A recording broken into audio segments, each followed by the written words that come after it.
Olá, está começando o Religare, Conhecimento e Religião. Hoje nós vamos conversar sobre a implantação das igrejas batistas aqui no Brasil. Nós vamos conversar sobre o Inário Batista e sobre questões de racialidades. Todas essas questões fazem parte da pesquisa do nosso convidado, Kleber Lucas. Seja bem-vindo ao Religare. Muito prazer, Flávio, estar aqui no Religare, no espaço da Religare. Eu tenho muitas referências muito boas, então confesso que eu estava com uma expectativa muito grande para esse momento. Estou com uma agenda muito cheia de lançamentos, enfim, mas estar aqui na Religare é uma honra muito grande. Que bom, a gente fica muito feliz. O Kleber, ele é pastor batista, ele é cantor, ele também concluiu seu mestrado em História Comparada na Universidade Federal do Rio de Janeiro. Mas antes da gente começar a conversar com o Kleber, eu quero saber se você já se inscreveu na nossa página no YouTube, no nosso canal no YouTube. Procure por Religare, Conhecimento e Religião. Você pode também nos procurar através das plataformas de podcast e sempre compartilhe o Religare com seus contatos. Kleber, como eu disse, esse trabalho é fruto de uma pesquisa que você desenvolveu no mestrado em História Comparada, né? Conta para nós um pouco como é que foi, não é, chegar a esse tema e fazer essa proposta de pesquisa. Flávio, eu estava em conversa com o meu orientador, o professor Dr. André Leonardo Chevitarese, que é um grande historiador e alguém com quem eu dialogo muito, tem uma identificação muito grande, e ele fez essa provocação para mim há cerca de 3, 4 anos. Falou, por que você não faz uma pesquisa sobre o inário, uma vez que você tem a relação com a música, e você vai descobrir, talvez você descubra muita similaridade entre esses batistas que estão chegando, esses hinos batistas que estão sendo cantados na segunda metade do século XIX, para essa realidade do nosso tempo e, quem sabe, fazer uma leitura sobre as ideias de racialidade que são conflitos ainda vividos nesse tempo. Então, eu, a princípio, fiquei meio assim, receoso. Eu falei, será que eu vou dar conta de fazer isso? Porque eu nunca olhei para o inário do ponto de vista histórico. Eu sempre cantei os hinos das igrejas e vi os hinos sendo cantados. E o tipo de música que eu faço são músicas mais contemporaneistas. Mas eu acatei aquela provocação do André e confesso que, à medida em que fui caminhando, Flávio, eu fui me apaixonando pela pesquisa, porque é assim que tem que ser. Se você não se apaixona pela pesquisa, você não vai ter um resultado tão efetivo. E está aí o resultado da pesquisa pronta, dissertação virou livro. Eu estou muito feliz. É verdade, está aqui pela editora Recriar, que você pode acessar pelas redes digitais, pode procurar pela editora, né, Recriar, editorarecriar.com. O livro é O Canto Forasteiro, o Inário Batista Cantor Cristão e Questões de Racialidades no Brasil do século XIX e século XX. Antes da gente falar propriamente sobre o livro, o resultado da sua pesquisa, Kleber, conta para nós um pouco das características, né, dos batistas ali nos Estados Unidos. O que você pode contar para nós da história dos batistas? Então, esses batistas que estão vindo para o Brasil na segunda metade do século XIX, Flávio, eles estão insatisfeitos com o resultado da Guerra Civil Americana. O Sul, como nós sabemos, o Sul dos Estados Unidos era um Sul escravistas e que não abria mão de seus escravos. E entrou em guerra com o Norte, que, entre outras questões, a pontual ali, a maior marcação dessa guerra é o conflito sobre a escravidão, a libertação dos escravos, dos homens escravizados do Sul. Em 1845, por exemplo, houve uma disputa, uma guerra entre os batistas, uma conferência entre batistas do Norte e batistas do Sul, onde os batistas do Sul falaram: nós queremos os nossos escravos. Missionários falaram isso, pastores falaram isso, membros batistas de igrejas falaram isso, patrocinadores das missões também falaram isso. Então, estava marcado ali esse interesse, essa identificação dos batistas do Sul dos Estados Unidos com as ideias de racialidade. Quando o Sul perde para o Norte, eles começam a procurar um lugar para reproduzir, para repetir o modelo, porque esse modelo já não caberia mais no Sul dos Estados Unidos. Então, eles veem no Brasil uma possibilidade de duas coisas: reconquistar suas conquistas, porque são cristãos, são batistas, estão falidos, eles perderam a guerra, perderam fazendas, perderam propriedades, perderam escravizados. E eles vêm para o Brasil, que é um Brasil império, onde se tinha escravizados. Aliás, cartas enviadas de missionários ao chegar aqui no Brasil podem vir para o Brasil, porque o Brasil é um lugar maravilhoso, de um futuro altamente promissor para todos nós. Inclusive, tem escravos aqui e a gente não precisa se envolver com questões políticas. São documentos que são marcados ali. Então, eles estão chegando no Brasil e situam-se naquela região de Santa Bárbara do Oeste Paulista, Americana, Campinas, Jundiaí, eles estão organizados ali, chegam mais ou menos 10 mil batistas, 10 mil norte-americanos que estão vindo do sul para reproduzir suas fortunas, para reproduzir suas riquezas e ter esse modelo escravista.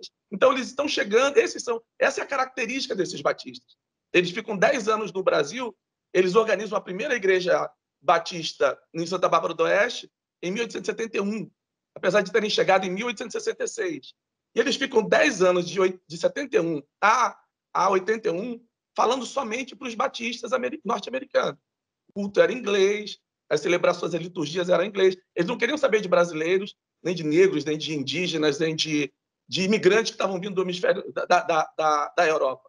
Eles estão focados neles ali, com a expectativa de reconquistar suas fortunas e voltar para os Estados Unidos. Essa era a ideia. Sim, a expectativa era voltar para os Estados Unidos.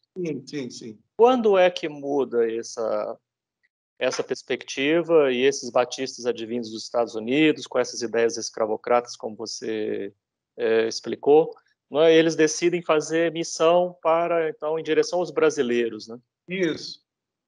Na verdade, assim, olha, em 1881 se converte o primeiro batista, que é um padre, Antônio Albuquerque, que se converte aos batistas na região de Santa Bárbara do Oeste.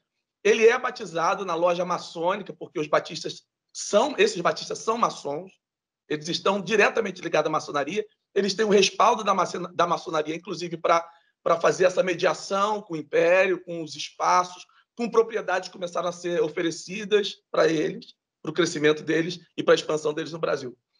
Dentro dessa conversão, nesse ambiente de conversão do Antônio Albuquerque, chegam dois missionários, que é o William B. Bagby e o Taylor, e esses missionários começam a pensar no Brasil enquanto estabelecer uma missão aos brasileiros, que vai acontecer na Bahia, em 1882.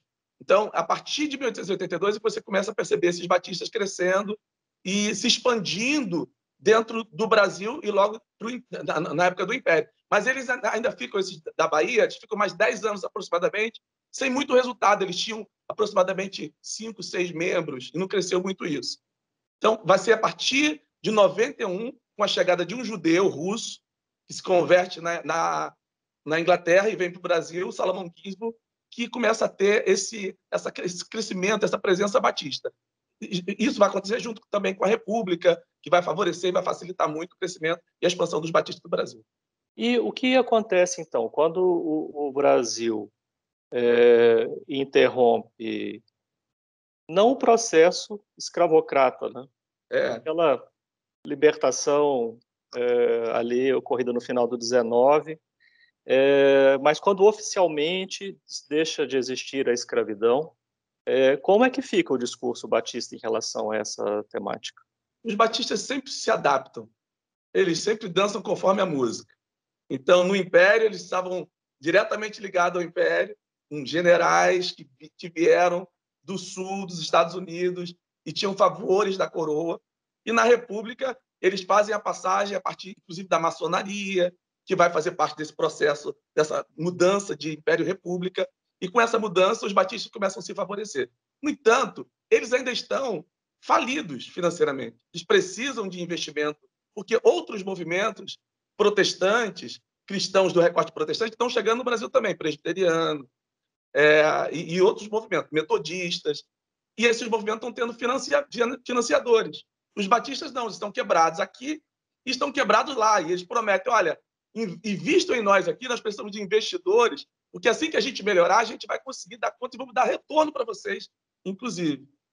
E com o país laico, com laicismo, eles começam a crescer, começam a avançar. A chegada do Salomão Ginsburg é muito importante, porque ele é um judeu que é músico. Então, ele começa a organizar um inário, que é uma forma de popularizar o discurso batista, uma vez que você está num século de analfabeto. O índice de analfabetismo no século XIX era gigantesco, era enorme. Então, as pessoas podiam até ter Bíblia, mas elas não sabiam ler. Então, como que você populariza um discurso? Através do inário.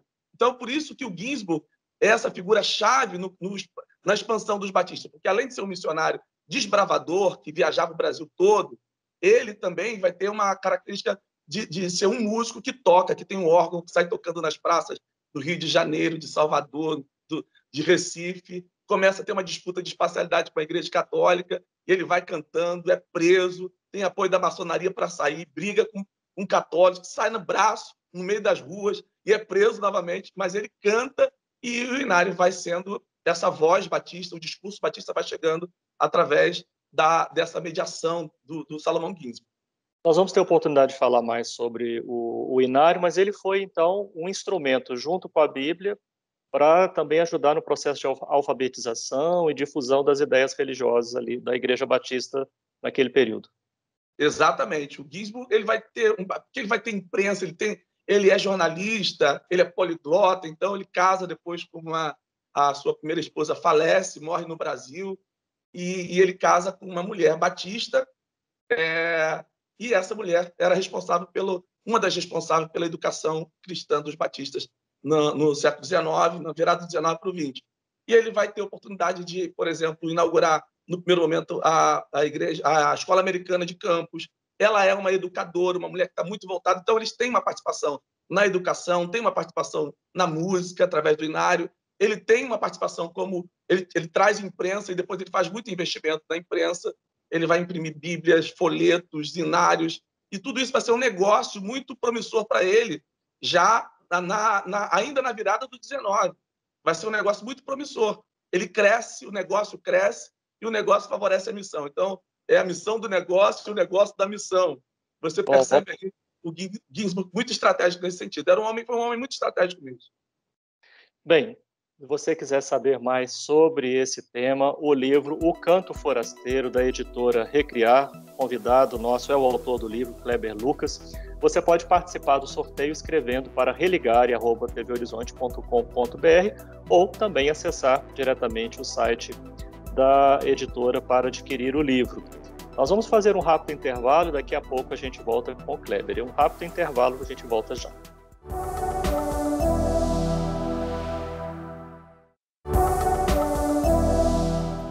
Estamos de volta com o Religare Conhecimento e Religião. Hoje eu recebo o Kleber Lucas. Ele é autor do livro, publicado pela editora Recriar, o livro O Canto Forasteiro. Nesse livro, o nosso convidado fala sobre a chegada dos batistas, faz uma análise do Inário e discute questões de racialidade ali entre o final do século XIX e início do século XX. Kleber, o Inário, né, ele vem pronto dos Estados Unidos, ele recebeu contribuições aqui no Brasil também, de novos hinos. Como que é esse Inário, cantor cristão, para quem não conhece? Então, Flávio, esse Inário é organizado por Salomão Ginsburg. Ele começa a ser organizado em 1891, com 16 hinos. E aquilo foi um sucesso, porque ele começou a perceber que aqueles primeiros batistas começavam a cantar com muita propriedade a mensagem do Inário, porque ela tinha uma mensagem de Jesus, do Reino de Deus, e uma leitura de Reino de Deus e de Jesus a partir dessa lupa batista, da hermenêutica batista. Isso foi um sucesso, porque a doutrina batista estava no Inário. O Inário servia para fazer parte do dia a dia dos seus membros, que, muito embora não lendo, eles aprendiam os Inários, tinha aquela alegria de possuir os Inários. Então, ele começou em 91 com 16 Inários, e ele já fez a segunda edição, em 91 também, com mais 25 Inários, com mais 25 hinos. E aquilo foi dando muito resultado, porque eles iam cantando Inário nas praças, e aquilo foi chamando a atenção. Era uma forma também de letramento, era uma forma desse aprendizado da leitura, era uma forma de evangelização, porque o hino está sintetizando a doutrina batista. Então, ele é interessante nesse sentido. Apesar dele ter sido organizado no Brasil, ele tem a chancela da Junta de Missões que está promovendo, está trazendo os batistas para cá. Então, o Inário precisa falar a língua da hermenêutica batista do Sul. Então, é importante pontuar, já entrando na questão da racialidade, que o Inário ele não é só um hino, ele é uma mensagem. E essa mensagem ela dialoga não apenas com a eternidade, com a perspectiva escatológica, futurística, mas ela dialoga, inclusive, com a visão de mundo que se tem aqui nos batistas. Por isso, quais são esses princípios? Como é que eles apresentam isso? Como é que o Inário mostra isso? Tem o Carlos Ginsburg, que é que é um teórico que eu trabalho muito, que ele vai falar sobre o paradigma indiciário. Então, você não encontra as ideias de racialidade de uma forma explícita, senão em um ou dois hinos que você vai encontrar do tipo Alvo Mais que a Neve, que é um hino muito conhecido, muito clássico da Igreja Batista, que diz que se Jesus te purifica, te perdoa com o sangue dele, você vai se tornar branco como a neve. Então, esse hino está sendo cantado na virada do 19 e desses batistas que estão chegando aqui no Brasil.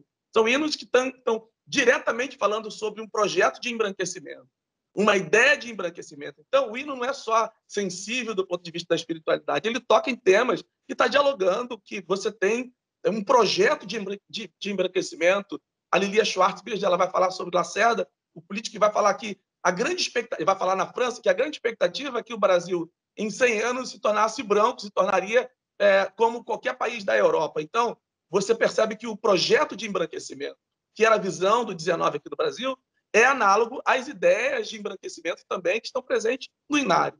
Então, por mais que ele tenha uma mensagem sensível de evangelização, doutrinária, ele tem também uma ideia supremacista de um ideal de ser humano, de um ideal de sociedade, de um ideal de pensamento, que era o pensamento do hemisfério norte. Então, você vai encontrar isso muito nos indícios dos hinos. Nos indícios do Inário, você vai perceber essa visão do século XIX que está presente ali também na doutrina, como na sociedade de forma geral. Sim, você falou várias vezes da doutrina batista, né? Em síntese, né? Quais são os pontos principais dessa doutrina, né? Dessa igreja cristã? O que nós percebemos, Flávio, é que o que se tem de cristianismo do recorte protestante, e dentro do protestantismo você vai encontrar, eu faço o recorte batista, é uma ideia de uma experiência religiosa que nasça a partir da Europa, de um referencial europeu, uma teologia europeia, uma experiência que só é legítima a partir dessa linguagem do que se pensa sobre Deus, sobre o sagrado, sobre culto, sobre como que essa experiência acontece no cotidiano das pessoas. Ela precisa ter um respaldo europeu, de uma doutrina, de um doutrinamento. Então, você vai encontrar isso nos discursos, que é um discurso que apresenta um Deus altamente colonizador. Não existe experiência, não existe história fora desse recorte judaico-cristão europeu, eurocentrado do hemisfério norte. E os batistas estão comprometidos com isso. Eles não reconhecem, por exemplo, a experiência de matriz africana no Brasil, experiência indígena, como experiência religiosa legítima. Isso tudo é superstição, dito pelo Ginsburg e pelos teólogos, e pela doutrina. Isso tudo é colocado na experiência demoníaca, está ligado ao satanismo, uma experiência que não é legítima. Então, o que é essa doutrina, senão uma imposição de uma experiência que vem de cima, que vem de lá, que é verticalizada, que é supremacista. E nós entendemos, dentro do programa de pós-graduação História Comparada e do Laboratório de Experiência Religiosa, dos quais eu faço parte, que nós precisamos discutir essa experiência. Ainda hoje, no Brasil, existe um preconceito muito grande, um tabu muito grande para experiências religiosas de matriz africana. Haja vista terreiros de candomblé que estão sendo aviltados em pleno século XXI, que tem o silêncio do Estado, muitas vezes, e o silêncio da igreja e o silêncio desses batistas. Eles não suportam a ideia de se ter uma outra experiência fora desse recorte cristão. Então, o doutrinamento passa por aí, tem a ver com isso, com essa exclusividade de fé e exclusividade do sagrado. Então, o silêncio da igreja ele está consentindo com uma visão de que aquilo dali não é religião. Então, é nesse sentido que eles estão, que eu desenvolvo essa discussão dentro do Inário. Sim, e esse Inário, ele é utilizado ainda hoje pelas igrejas. De que modo essas questões são problematizadas, né? O que é que essa pesquisa ajuda a gente a entender do momento atual da presença batista no cenário brasileiro? Interessante essa pergunta sua, Flávio, porque deveria ser repensado o Inário. Então, a grande provocação desse livro, do Canto Forasteiro, é provocar no sentido de, será que a gente não pode fazer pergunta para esse Inário? Por que Alvo Mais que a Neve, um hino que é cantado em pleno século XXI, numa comunidade batista que tem um contingente negro enorme no Brasil hoje, e os negros estão cantando: se Jesus te purificar com o sangue dele, você vai ficar branco como a neve. Então, esse mesmo inário, que é fechado por Ginsburg, com quase 600 hinos, ele é cantado ainda hoje nos púlpitos, nos corais, nas cerimônias batistas, e visto como um registro sagrado, um registro quase que inerrante da história dos batistas do Brasil. E esses marcos ali de racialidade estão presentes nesses inários que são cantados.